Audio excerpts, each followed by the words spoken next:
Rekan-rekan media yang saya hormati, Presiden Joko Widodo telah selesai melakukan pertemuan bilateral dengan Presiden Joe Biden di White House, Washington DC 13 November 2023. Indonesia adalah satu-satunya negara yang diundang Amerika Serikat untuk melakukan kunjungan bilateral di Washington DC menjelang KTT APEC di San Francisco.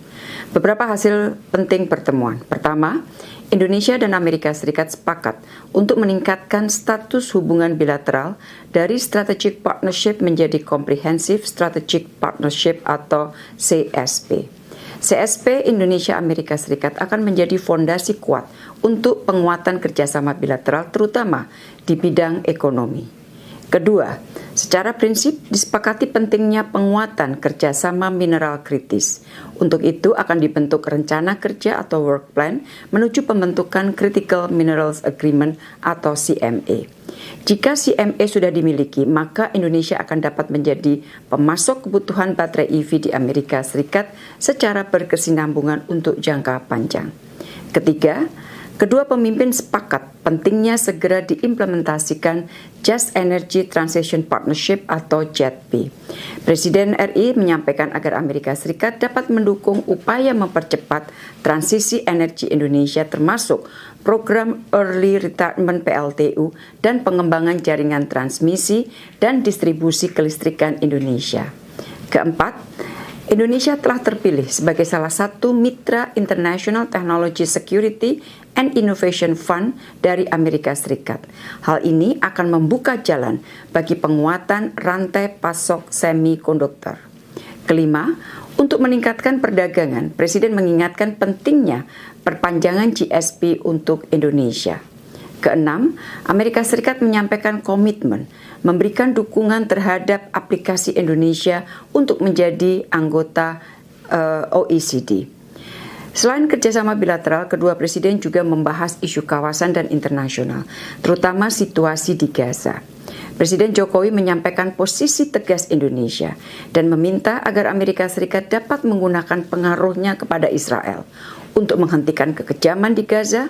Gencatan senjata oleh Presiden dikatakan sangat penting untuk segera dilakukan dan bantuan kemanusiaan yang aman dan berkelanjutan dapat dilakukan. Serta proses perdamaian menuju two-state solution berdasarkan parameter internasional yang disepakati dapat segera dimulai kembali. Presiden RI juga menyampaikan hasil keputusan KTT luar biasa OKI yang baru saja diselenggarakan di Riyadh 11 November yang lalu pada saat pertemuan dengan Presiden Joe Biden.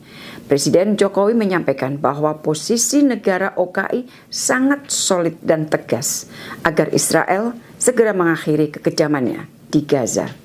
Rekan-rekan media yang saya hormati, dari kunjungan ini telah disepakati 6 dokumen kerjasama G2G, termasuk kesepakatan pembentukan Comprehensive Strategic Partnership, kerjasama di bidang kesehatan, ESDM, maritim, dan kebudayaan.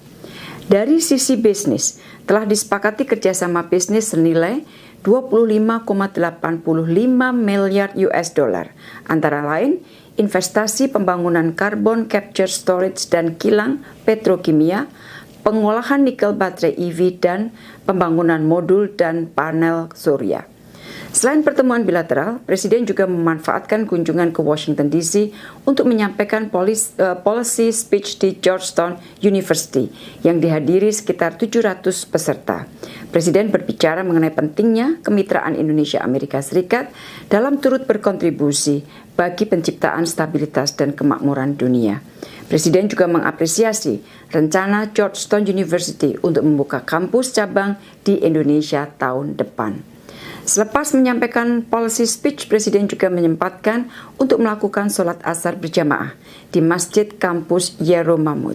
Masjid ini adalah masjid pertama yang didirikan di kampus Jesuit di Amerika Serikat, di mana imam masjid yaitu Imam Yahya Hendi merupakan tokoh Muslim Amerika Serikat keturunan Palestina. Presiden juga telah menerima audiensi dari CEO Freeport McMoran yang antara lain menyampaikan perluasan investasi 3 miliar US dollar untuk pembangunan smelter di Gresik dan Papua. Dan ini tentunya sejalan dengan prioritas Indonesia untuk mengakselerasi hilirisasi industri. Rekan-rekan media yang saya hormati, setelah dari Washington, Presiden akan menuju ke San Francisco untuk menghadiri rangkaian KTT APEC, IPEF Leaders Meeting, dan berbagai kegiatan lainnya, termasuk pertemuan bisnis dengan berbagai pengusaha Amerika Serikat. Demikian yang dapat saya sampaikan. Terima kasih.